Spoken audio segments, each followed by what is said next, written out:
Hi guys, mag-aayos ako ngayon. Tingin ko guys. Simulan na natin dito. Guys, maglagay na tayo. Isa natin. Yan, okay, wait lang. Blend na natin. Guys, nalagyan na natin. Ito naman, simulan natin. Hirap na. Wait lang guys.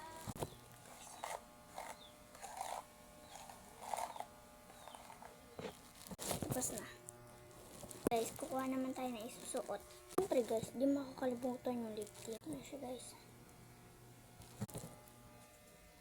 5 moments later. Ito guys, ang isusuot ko. Guys, yari na tayo